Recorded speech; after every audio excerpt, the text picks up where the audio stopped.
Hi everybody, I'm Asha, spiritual medium and soul coach. I'm also an angel teacher and a spiritual healer too.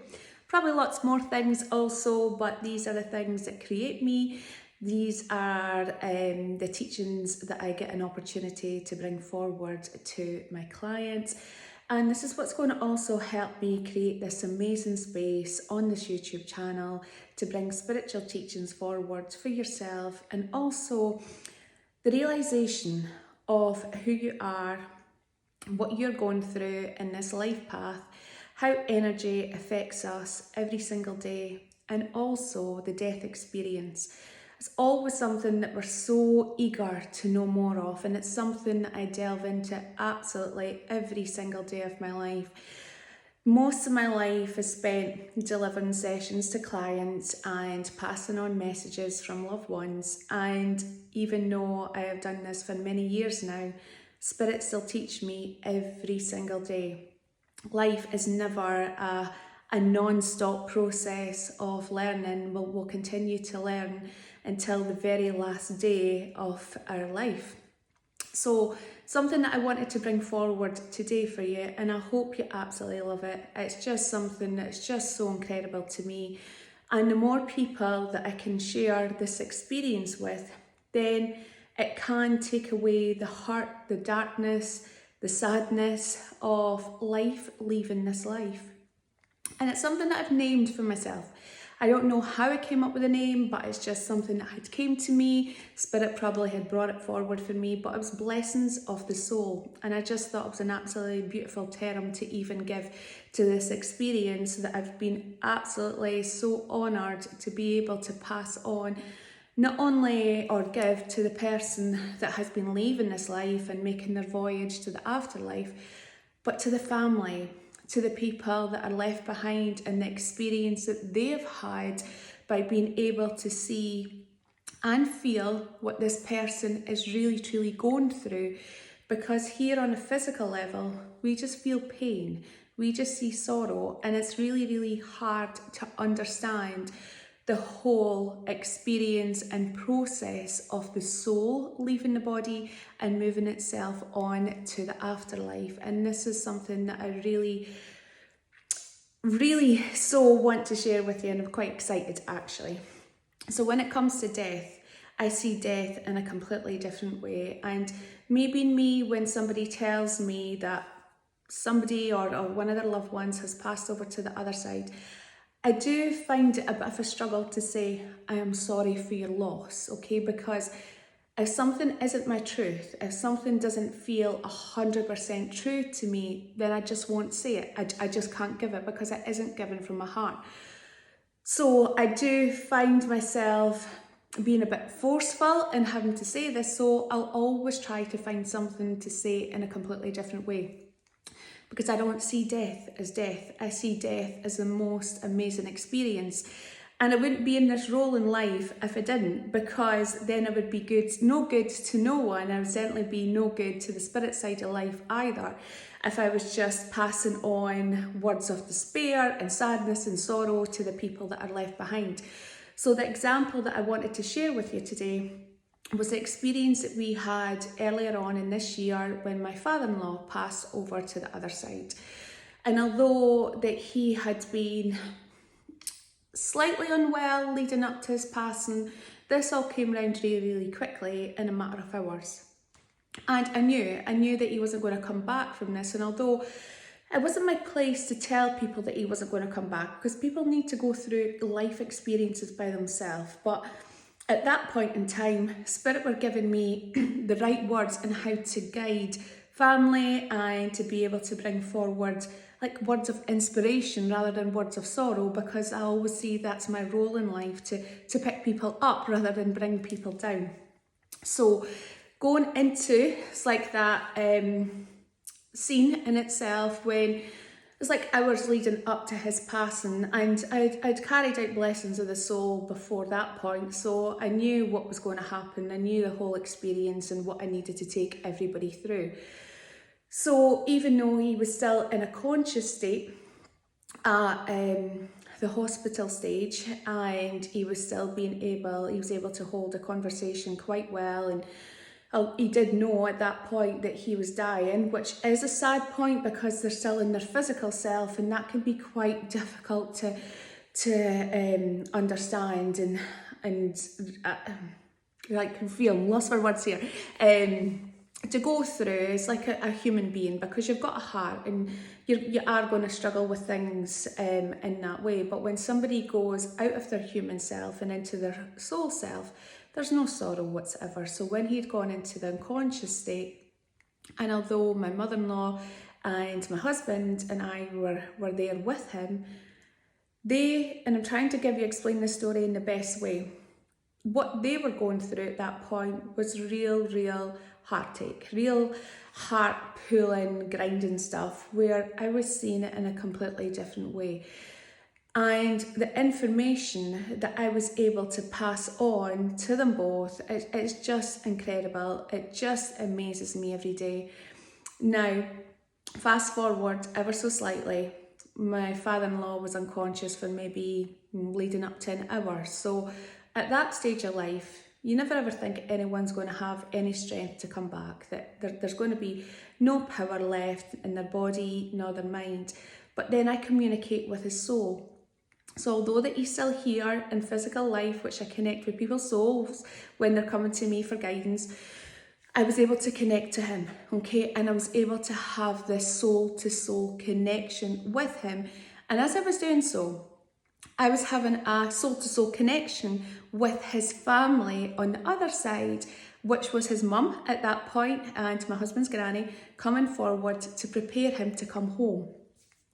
And I'd said to my husband, your dad is going to squeeze your hand. And he never ever thought that this would be possible because of the condition of the body then, what had been happening for the last hour or so. And he'd grabbed onto his dad's hand and he'd said, no, there's nothing there. And I says, no, promise you, because he's just told me he's going to hold your hand and he will have a grip of your hand. And I'm just asking in soul for him, okay, is it now? Is it now? And they're like, no, in a minute. And they just keep guiding me so that I can pass it on to somebody else. So as the minutes tick by, yes, like right on point, he gripped my husband's hand. So that was just like amazing. That was just mind blowing in itself. And I said, and he's going to do it again. And I said, so just bear patience. And when somebody is in like a position like that in life, it's like, everything's awful, everything's all over the place, everything's chaotic, inside, outside. So my husband's still feeling a bit unsure, is this actually going to happen or is it not? And I says, no, I promise you, he's going to do it again. They're telling me, it's like between both of them, it's like spirit and afterlife and soul and physical life. He is going to do it again. And a minute or two pass forward and here we go. Another squeeze of the hand again.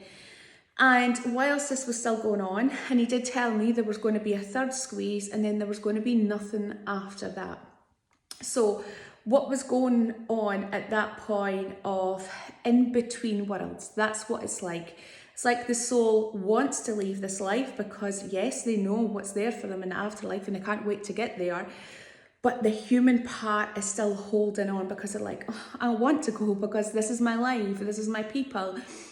And I see my people, I see my loved ones, and they're just being incredibly sad for me. So I want to go, I want to come back. So this is when they can be in that confused state, confused place of mind. So it takes more encouragement from the spirit team in the afterlife to say, no, come back, you need to come back. So whilst we were waiting on the third squeeze, because I'm always so trusting in the spirit side of life. So when they say something to me, I will never ever change that. I will never move from that. So although the minutes were still ticking by and nothing was happening and my husband was looking at me to say, well, you said this was going to happen. And I says, no, he will. He is going to do it for one last time, but that will be the final time before he decides to take himself to the afterlife. So this ongoing communication, I think my mother-in-law was like, oh my goodness, what is actually going on here? I've never seen anything like this in my life. And at the same time as I'm watching Granny, Mum, in the afterlife, and I'm just pleading in my own way internally to say, please, will you just take him back? Because the family have had enough. And yes, it comes to us making our own decision when we finally want to go back, and that's when it isn't a sudden death, okay? And this is something that I will explain in a later video about sudden deaths, but I was asking, please take him back, just they've had enough, he needs to go now. And she was just determined, and she just kept saying to me, not yet, not yet. And I'm like, oh my goodness, and I know, it's like what is involved and what it takes for the soul to leave this side and then make its full journey to the afterlife. So yes, there can be a bit of a pause in between, because yet again we have free will, so we will make the choice. So when we got to the third hand squeeze, which was absolutely there and absolutely picked up on, and I knew that that would be the final one, and I did say to my husband at that point, that will be the final hand squeeze, because there's nothing more to give. He is now making that decision on his own spirit level that he's had enough of this life. He knows that he can't come back to this life. So yes, it can be a bit of a stubborn feel for the person that's leaving the material side, but then they do come to the realization, because they've got their own beautiful angels, their team saying, this is okay, it's okay to let go, you will still see your people here in physical life. So yes, then I asked Granny again, please will you just take him back now, enough is enough. And I knew that then he was making his way home, because what was happening, and it's something else that I could pick up on and I can pass on to family, which is another a beautiful experience, doesn't even cover it, how amazing it actually is what is going through. It's like, it's like a movie, okay? So the person that's passing over, they are reliving their life. They are basically watching a movie of their life to say, okay, this has been my life so far. This is everything that I have managed to do. This is everything I've managed to accomplish. Who do I want to be when I go to the afterlife? Do I want to be that person that really couldn't walk very far or had disease going through my body? No, I don't want to be you. I want to be somebody else that was me once upon a time. So once upon a time in my father-in-law's life, he was a tailor, and that was something that was huge. It was significant in his life.